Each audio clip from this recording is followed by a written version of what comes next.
Americans love scenery. We want to see it all, from one coast to the next, Mount Rushmore down to the Everglades. So hop into a Chevy Malibu and take the scenic route.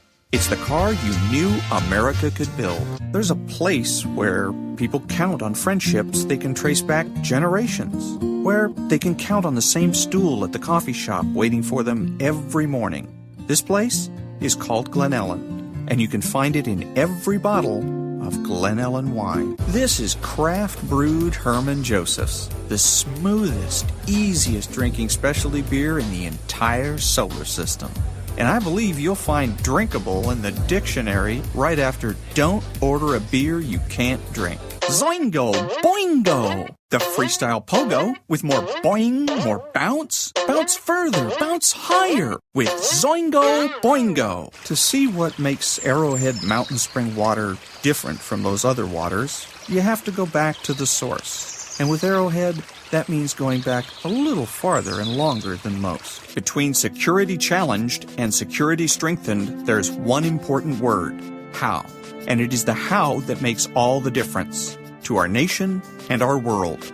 Lockheed Martin. We never forget who we're working for. What makes Kraft Singles so good?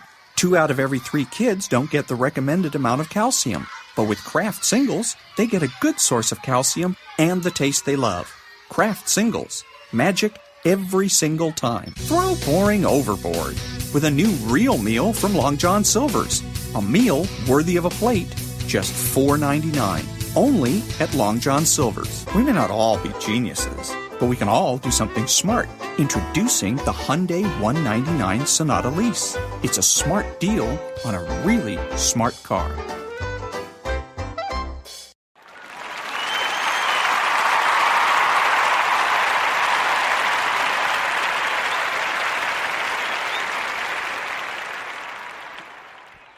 I think about all the mistakes that my parents have made. They're really not that bad. Like, my dad has been in prison for throwing a loaded shopping cart at an AutoZone cashier.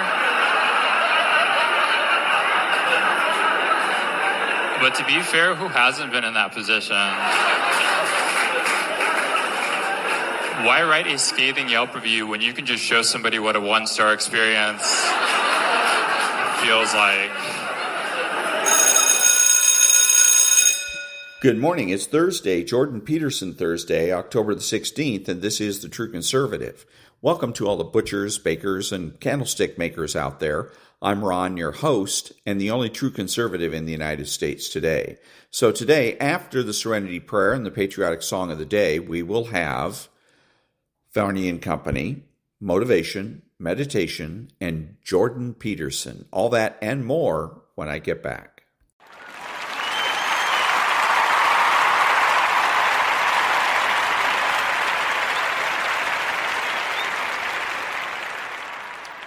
God, grant me the serenity to accept the things I should not change, the courage to change the things I should, and the wisdom to know the difference. Amen.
Thank you. Now, end of Maria, beginning of Stu. The force if Mamdani gets in? Anybody with less than 5 years is going to be looking south. They're going to be looking south to get out of the force. You got it. Big market rally. Any thoughts? Final here? No, I think this is a great earnings season, and I hope it continues. Yeah, it's great to talk with you guys about all of these issues. Thank you. And thank you so much for joining us. We will see you again tomorrow right here.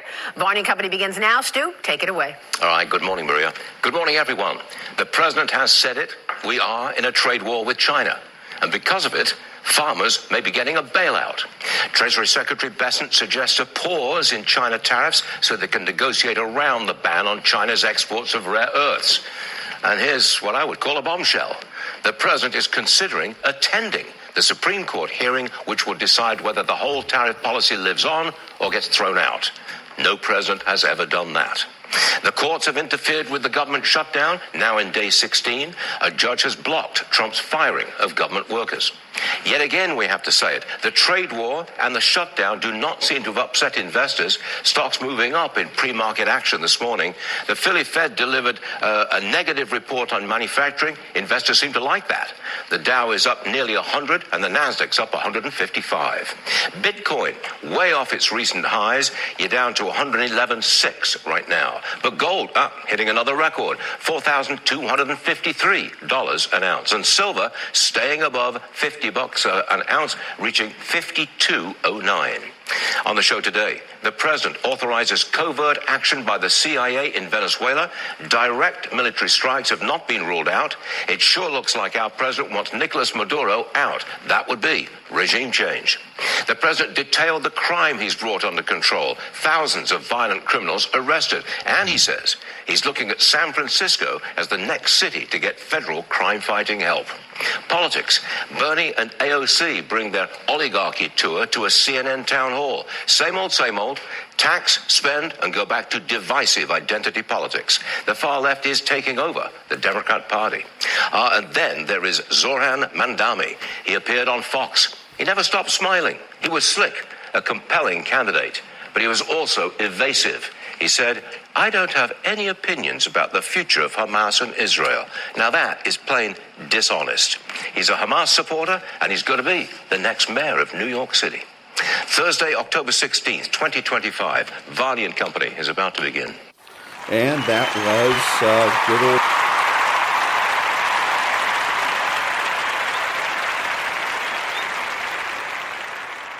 Thank you. Now, Nigel Farage. The new Home Secretary, Shabama Mahmood, has said that we've lost control of our borders and that is eroding public trust in confidence. Goodness gracious me. She also says the only way we can solve it is through international cooperation. She does, though, go on to criticise some elements of the European Convention on Human Rights. But my take on this, we've heard it all before. Every single Home Secretary says we need international cooperation. Every single Home Secretary joins in with the vast majority view of the country. Yes, we understand how you feel. We get it. But is any of this going to make any difference? Well, let me ask you at home. Does Shabama Mahmood inspire your confidence? And that was Nigel Farage. Back in a minute.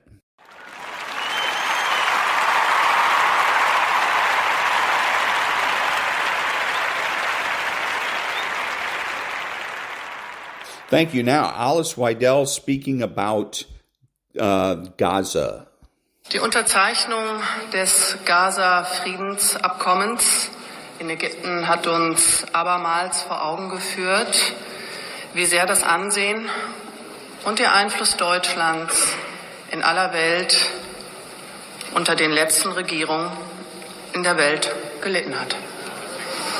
Wahrscheinlich, um ihren eigenen Bedeutungsverlust zu kaschieren, haben Sie, Herr Merz, wieder mal mit der Brieftasche des deutschen Steuerzahlers gewedelt.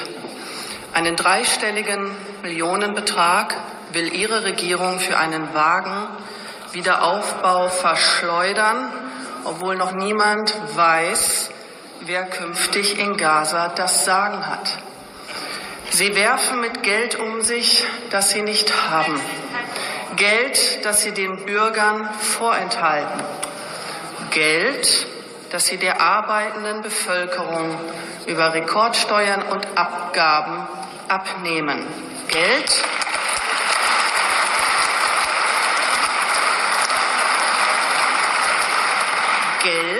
das sie unseren Kindern und Kindeskindern durch das Auftürmen monströser Schuldenberge weginflationieren. And that was Alice Weidel. Back in a minute.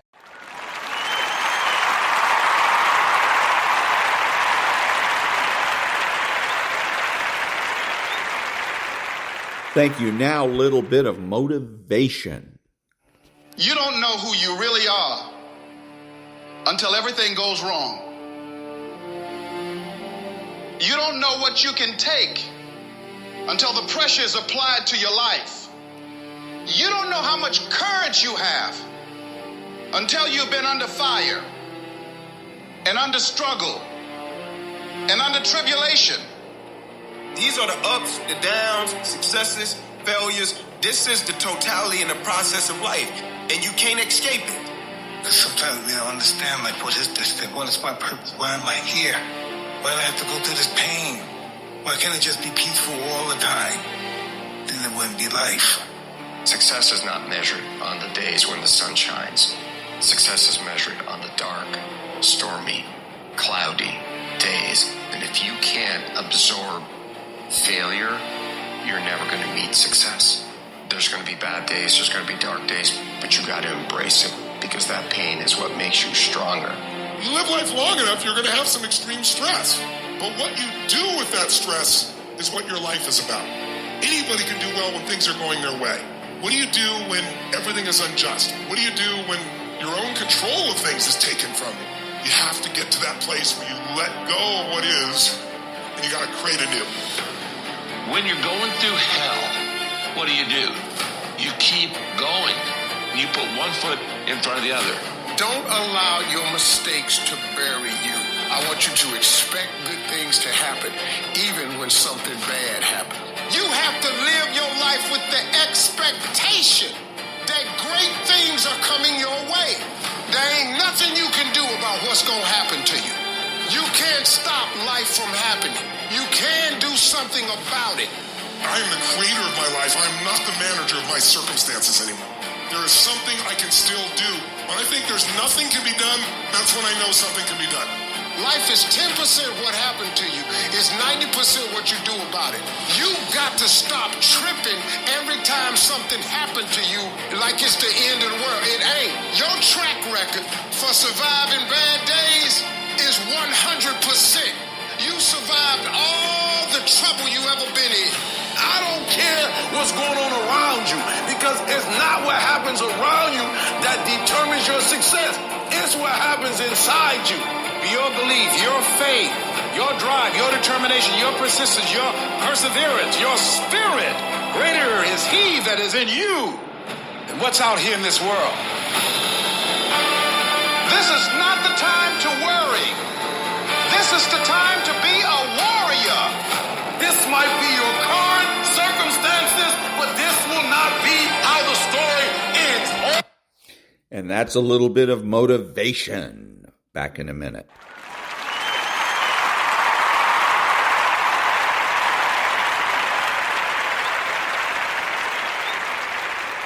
Thank you. And now, a little bit of meditation.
And that was a little bit of meditation. Back in a minute.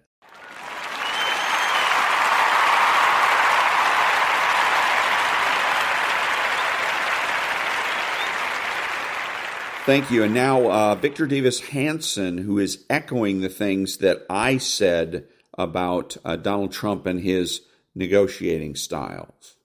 Donald Trump is getting a lot of publicity, and rightfully so, for breaking the impasse in the Israeli-Hamas war. Once Donald Trump started to intervene in these disputes all over the world, Ethiopia and Egypt, Kosovo and Serbia, Armenia and Azerbaijan, Pakistan and India, that created momentum and confidence in his negotiating skills. And we have on the table a blueprint for a ceasefire with the exchange of the hostages they took on October 7th. Why is this happening now? He was dealing again from a position of strength. You develop personal relationships with them. You offer them trade and lucrative incentives. It's a completely different approach, a completely different world. He's going to use that same formula to address the war in Ukraine.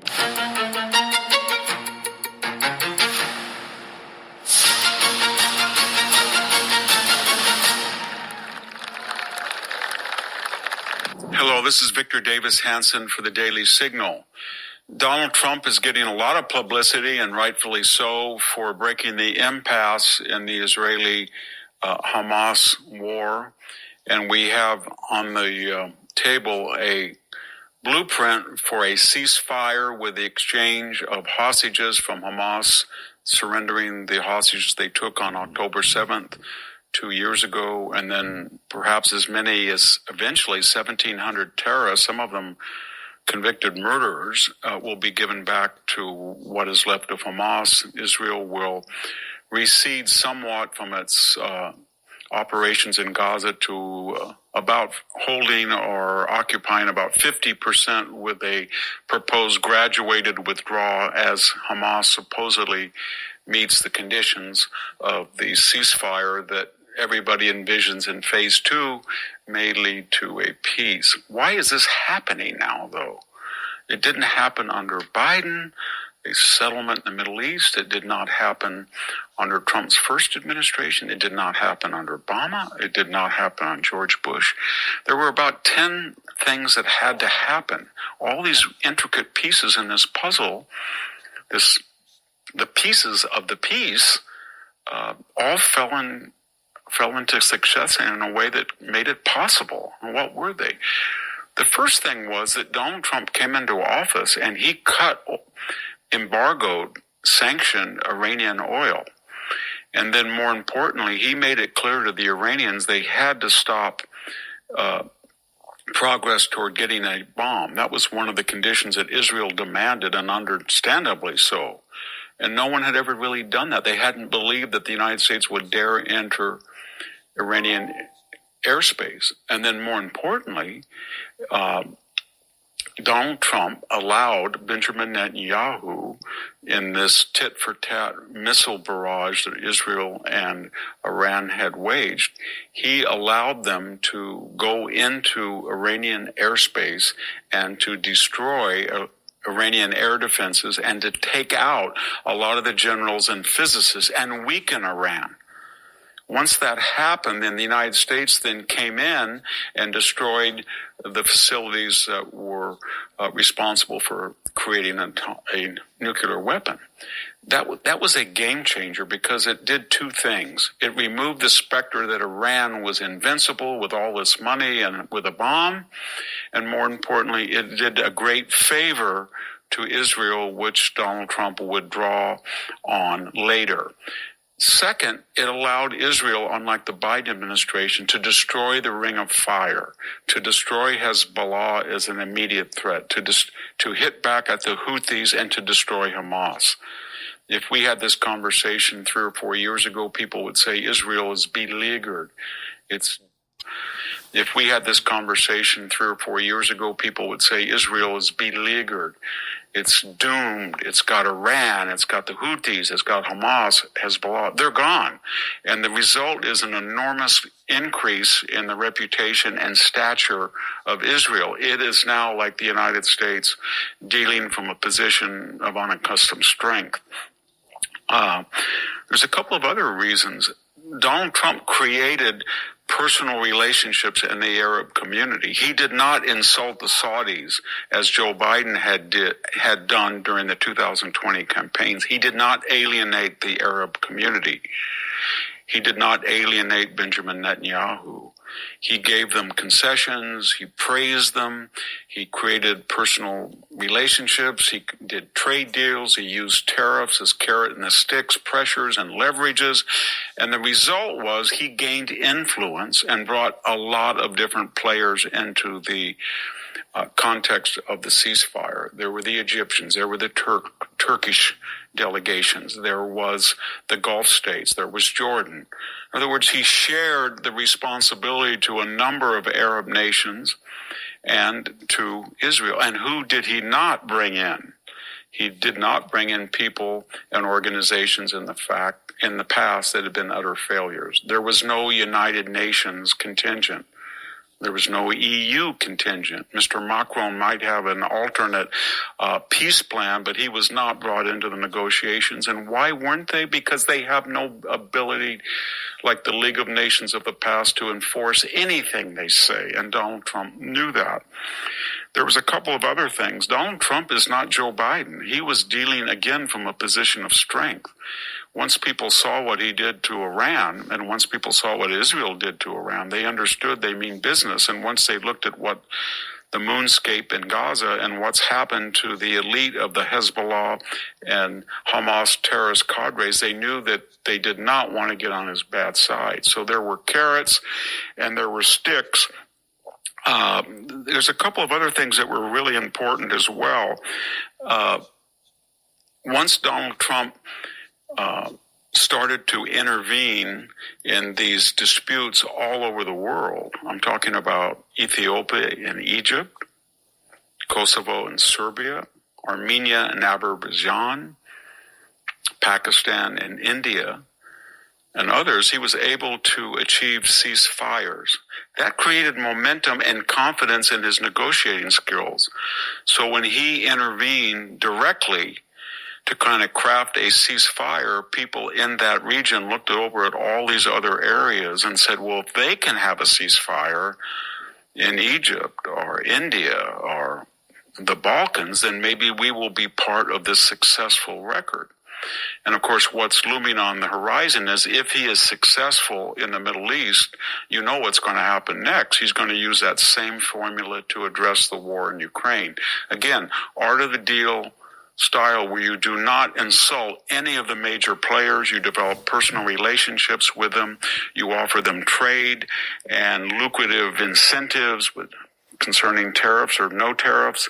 And then you have a not spoken about, but a pretty big stick based on your former ability to make decisive decisions, whether killing Soleimani or Baghdadi or destroying ISIS or destroying, in this particular term, the Iranian nuclear facilities. You add it all up, and it's a completely different approach, a completely different world. Much more players on the international scene have stakes in this to see it succeed than we saw in the past, either with Europe, prior American administrations, or the United Nations. Does that mean it's a guaranteed success? No. That means it has a good chance at a ceasefire that holds, and a 50-50 chance of a lasting peace, which is saying a lot in the war-torn Middle East. And so there you go. He's saying exactly what I've been saying about Donald Trump, that Donald Trump thinks that the art of the deal is, if it works in business, it'll work on the international stage. No, the art of the deal is good for solving business problems. But when it comes to international issues, you've got to understand and utilize power. And in power, you act first, threaten later. And President Trump gets it backwards. He threatens first, then he has to go and take action, because when you threaten first, it comes across as a bluff. You're telling people, I really don't want to have to do this. Well, that's a weak negotiating position. But anyways, Victor Davis Hanson said he wants to make deals. He wants to have hotels and golf courses all over the world, and that's all fine and dandy, except there's a lot of people like Vladimir Putin who don't want or are not interested in more hotels and golf courses. He's interested in the glory of reconstituting the former Soviet Union. So Donald Trump's entreaties are going to fall on deaf ears. He's just going to look at Donald Trump as being somebody that is easy to manipulate. And that creates more problems than it solves. Back in a minute.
Thank you. Now the preamble to the Declaration of Independence.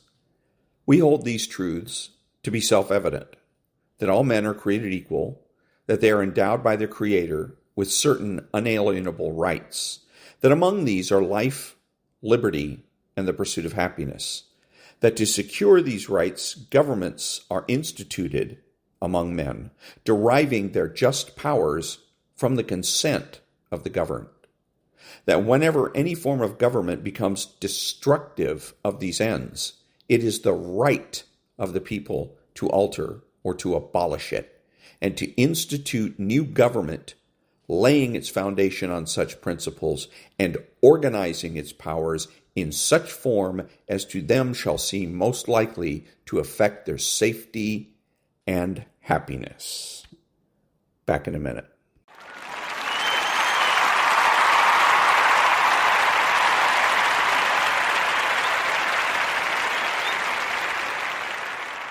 Thank you. Now, Jerry Wayne. It can be easy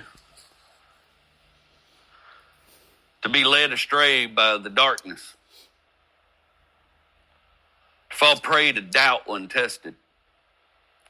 But to be taught a lesson in faith and toughness by this broken, ragamuffin stray cat, that'll stop you in your tracks. That baby, brand new into the world, just a few weeks, struck down by some piece of machinery she didn't understand. For all we know, it took her mama too, maybe her siblings.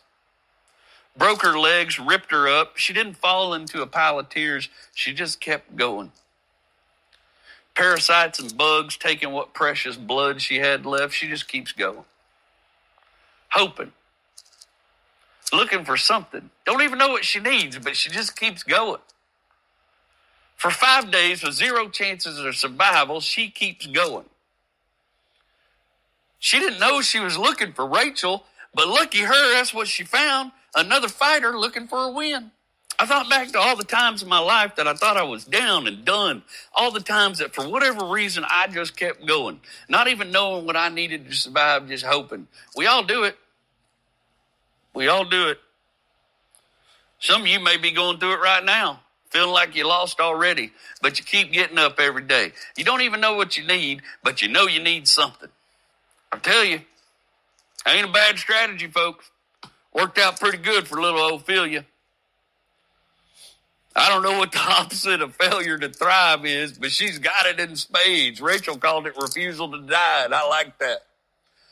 Whatever it is, I got the sneaking suspicion you got it too. I am rooting for you. I'm rooting for you. I'm rooting for you.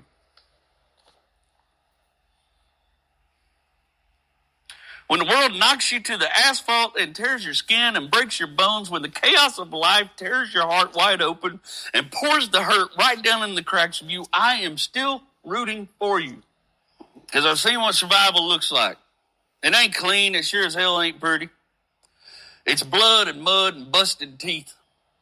It's limping down a gravel road with one good leg and a belly full of grit. It's still just daring the world to swing on you again.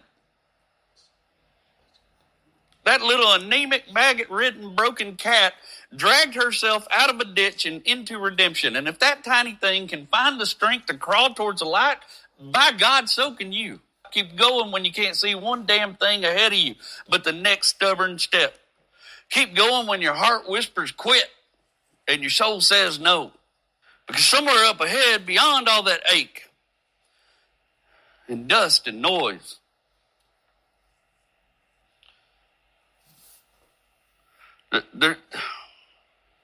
there's a dawn that's been waiting for you, and it don't rise without you.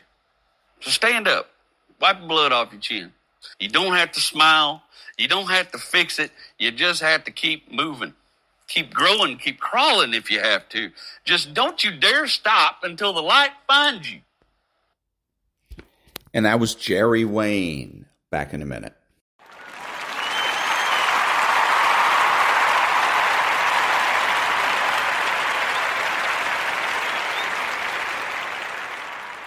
Thank you. And now from a book that's called Good Inside.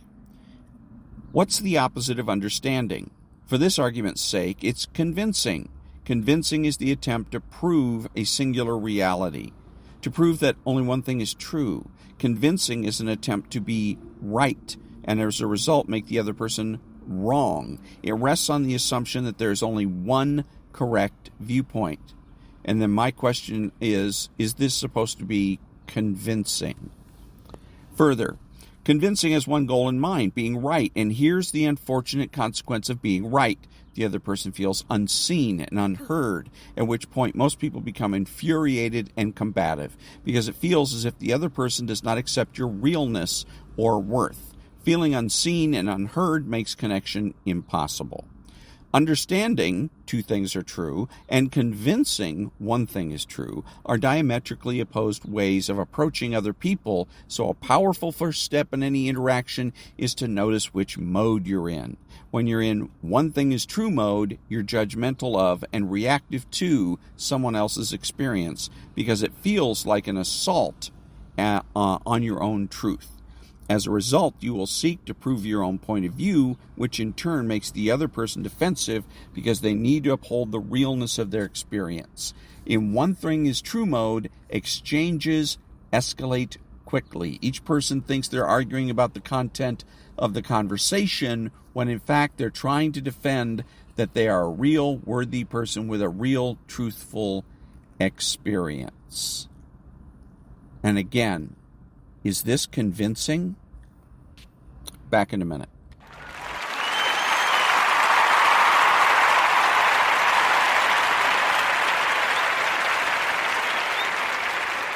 Thank you. Now, Candice. J'avais promis un recadrage par rapport au dérapage du ministre de la Solidarité, je le rappelle, qui a utilisé le mot autiste en plein direct sur France 2. Clairement, on en est là, avec cette cancre de Léa Salamé. Donc quand je dis qu'un ministre utilise le mot autiste pour désigner ce qu'il méprise, ce n'est pas un lapsus. C'est la preuve éclatante de son ignorance et de la faillite morale d'un pouvoir qui ne comprend plus la dignité humaine. Ce gouvernement, incapable de former les siens pendant tout un mandat, devrait commencer par s'éduquer avant de prétendre gouverner. Et pendant que les mots blessent et que l'insulte passe à la télévision, la journaliste Léa Salamé, la journaliste Léa Salamé n'a même pas eu la décence de relever l'horreur. Pas un mot, Pas un rappel à l'ordre. Ce silence, c'est le miroir du mépris ambiant, car à force de se taire, on devient complice. Les excuses du ministre sont arrivées trop tard, parce qu'un mot lancé avec dédain laisse une trace, et qu'aucun communiqué ne peut effacer la violence d'une humiliation publique. Les autistes n'ont pas besoin qu'on parle d'eux. Ils incarnent ce que la société a perdu. La pureté, la droiture, la vérité sans masque. Ce que lui appelle autistes avec mépris, le ciel les appelle les éveillés. Alors oui, monsieur le ministre, fermez votre bec, parce qu'un autiste ne parle pas pour être entendu. Il vibre sur une fréquence que votre esprit ne peut pas atteindre. Le silence d'un autiste vaut plus que tous vos conseils de ministres réunis. Et quand un ministre se moque des autistes, il oublie qu'ils ont un langage que lui ne parlera jamais. La vérité. Fermez votre bec, monsieur le ministre. Est-ce que c'est bien clair pour vous et pour toute votre bande de cancres, des élus et compagnie, parce qu'il y en a ras-le-bol. Je suis ambassadrice du handicap en France et vous le savez, je laisse rien passer. Parce qu'il y en a ras-le-bol aussi que vous utilisez à tort et à travers le mot bipolaire, le mot handicapé, le mot déséquilibré, le mot autiste. Pour qui vous prenez-vous? And that was Candice. Back in a minute.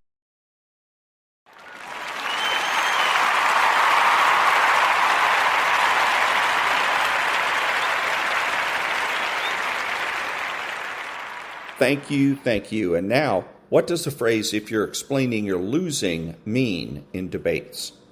This was said by Ronald Reagan, speaking of political campaigns. From the perspective of your audience, if you have to explain yourself, you come off looking desperate to convince. As a consequence, you lose the high ground. From a more philosophical perspective, when you have a clear conscience and strong conviction towards the positions you take, your values, truth, and direction, you don't need the opinions or consent of others. As a consequence, you don't need to explain yourself. However, if you yourself are not convinced of the validity and truth of your position, or you can't fully justify your choices, then you continue to expel words in an attempt to create the illusion of certainty. Back in a minute.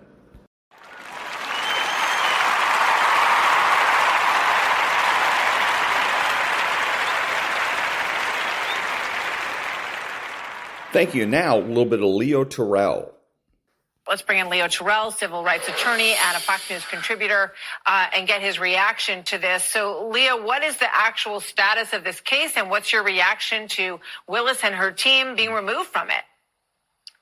Well, first of all, it was a big day for President Trump, and the trial judge should have dismissed or disqualified Fannie Willis for the same reason, Martha. He gave Fannie Willis in the district attorney's office a choice, Nathan Wade or Fannie Willis. And the appellate court said, you got to disqualify both of them for the appearance. It's going to be appealed to the Supreme Court. I think the Supreme Court is going to uphold the appellate court decision. And you asked me about the status of this case. It's dead. It's dead because it was politically motivated. And I would submit to you, Martha, if you look at all these cases filed against President Trump, the Jack Smith case, the Alvin Bragg case, and the Fannie Willis case, it was targeted for one reason, to stop him from running for president. It failed. In fact, he came away with winning all the battleground states, majority of the Electoral College, and a majority of the popular vote. And that was Leo Terrell. Back in a minute.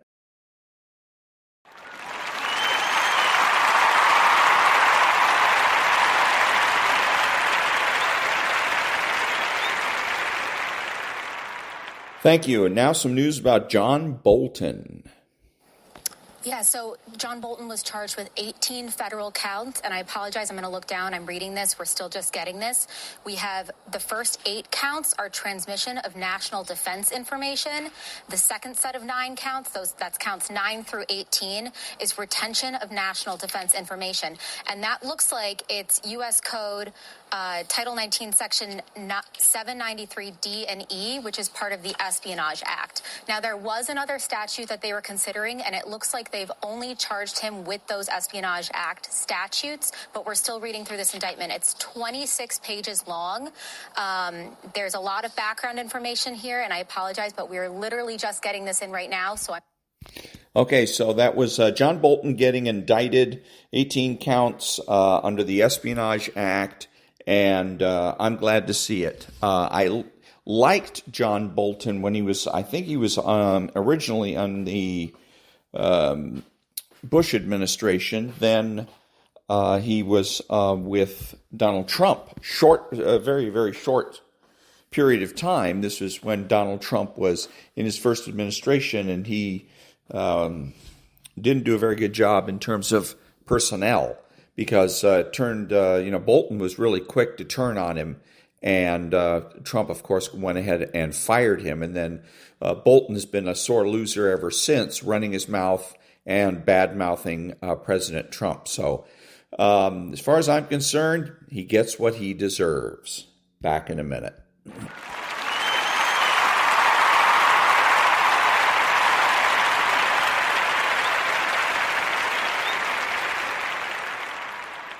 Thank you. And now, a little bit of Jordan Peterson.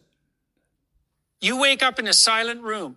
No footsteps, no messages, no one calling your name. The house hasn't changed, but something inside you has. The silence isn't peace anymore. It's loneliness. And it cuts deeper than any noise ever could. People don't talk about this often. And maybe that's because the truth is just too hard to face. The truth is, you can grow old and find yourself entirely, completely alone. Your children might live in other cities, or they're simply caught up in their own chaos, trying to survive. Your partner, the one you built your life with, may be gone lost to time or circumstance. Your friends, the ones who knew the old stories, may have passed on or drifted away. And here you are, sitting at the end of a long road, wondering, what now? This isn't just some abstract psychological idea. This is real. This is the confrontation with the void. And it's one of the most terrifying things a human being can face, the realization that the world you once held together, piece by piece, has moved on without you. But listen to me, and listen carefully. This is not the end number. This is the beginning of a different kind of truth, a deeper one, a brutal one, but also a redemptive one. Because in that silence, you are finally forced to confront yourself. And within that confrontation, if you are brave enough to endure it, you can become something far more extraordinary than you ever were before. You see, aging is not the decaying of the body, it is the refinement of the soul, but only if you let it be. Most people, when they feel alone in old age, they start to wither psychologically. Their self-worth begins to dissolve. They tell themselves, I'm not needed anymore, or my life has passed me by. They sit in that chair near the window and stare out like prisoners in their own homes. And bit by bit, they begin to vanish internally first and then externally. But it doesn't have to be that way. In fact, that path is a choice. What I want to offer you today are three specific things you must do when you grow old and are left alone. Not as a way to numb the pain, but to face it, to grow through it, and to become worthy of your own existence again. And if you listen, really listen, what I'm about to say could reshape the rest of your life. The first thing you must do is this. You must make peace with the silence. And I don't mean tolerate it. I mean befriend it. You have to recognize that the silence around you is no longer your enemy. It is your teacher. When you're younger, the noise of the world keeps you moving. The kids need dinner. Your job demands your time. The dog barks. The phone rings. You're pulled in every direction. And without even noticing, you avoid the very thing that would have shown you who you are, the quiet. But now, the world has gone quiet. And you're faced with something terrifying your own inner voice. And that voice, if left ignored long enough, becomes bitter. It becomes resentful. It whispers things like, why doesn't anyone care about me anymore? Or maybe I don't matter. But if you truly listen to it, not to its complaints, but to what lies beneath them, you'll begin to uncover something much more profound.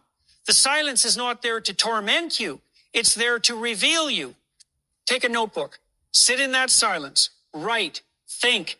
Remember who you were, who you still are, because you haven't vanished. You've just stopped hearing yourself amid the chaos.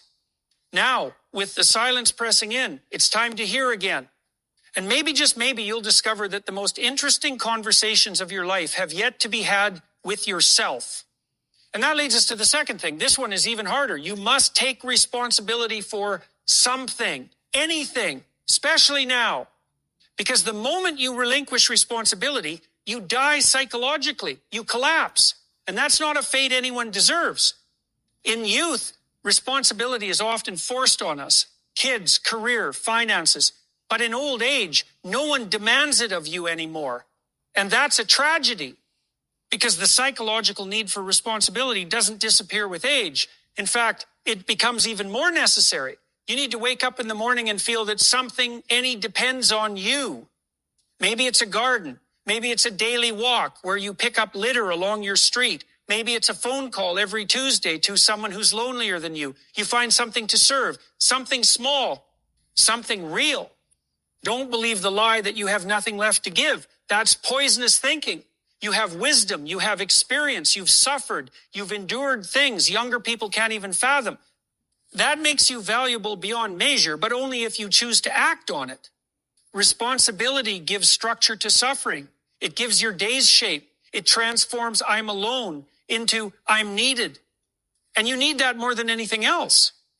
Now, the third thing you must do when you're old and alone is perhaps the most spiritually demanding. You must forgive, not because everyone deserves it, but because you do. In old age, we carry ghosts, regrets, bitterness, wounds that never closed. Maybe it's the child who doesn't call anymore. Maybe it's the friend who betrayed you. Maybe it's your own failures. And all of that pain hardens over time. It calcifies and it begins to define your character without you even realizing it. You become bitter. You start to expect disappointment. You start to look for it. You interpret every silence as rejection, every absence as abandonment. And slowly you isolate yourself, not because no one loves you, but because your pain told you they couldn't. But listen, you have the power to release that pain. You don't have to pretend it didn't hurt. You don't have to excuse the wrongs that were done. But you can say, I will not let this define the last chapter of my life. Forgiveness doesn't mean you agree with the past. It means you're done letting it poison your present. And you need to let it not for them, but for you. Because if you don't, you become a prisoner to what was. And this life, the little that remains, becomes nothing more than an echo of all the things you never got over. Is that what you want? Or do you want something better? Something noble? Do you want to walk into the twilight of your life with your shoulders back, with your head held high, knowing that even in the absence of applause or recognition, you became someone worth becoming? That's the challenge of old age. It's not about retirement or pensions or bingo games or how many cruises you can afford. It's about how much courage you have left. Can you stare into the silence and see not emptiness, but depth? Can you shoulder the weight of responsibility even when no one is asking you to? Can you forgive not because it's easy, but because it's right? These are not small tasks, but you are not a small person. You've survived too much, lost too much, loved too deeply to live out the rest of your years in psychological decline. That's not a worthy end. That's not what you were made for. You were made to endure. You were made to confront the void. And even when the world has stopped asking anything of you, you can still ask something of yourself. Stand up, straighten your spine, walk into the next day, not waiting for someone to save you, but choosing to be your own redeemer. And let me say this before I go. You're not as alone as you think. There are others, thousands, millions, even feeling the exact same weight you feel. Watching this, searching for some spark. You are not the only one carrying this pain, but you can be one of the few who transform it. So if this spoke to you, don't just nod and move on. Do something. Write a comment. Tell your story. Share this with someone who needs to hear it. Take one small step to reclaim your voice. And that was a little bit of Jordan Peterson. Back in a minute.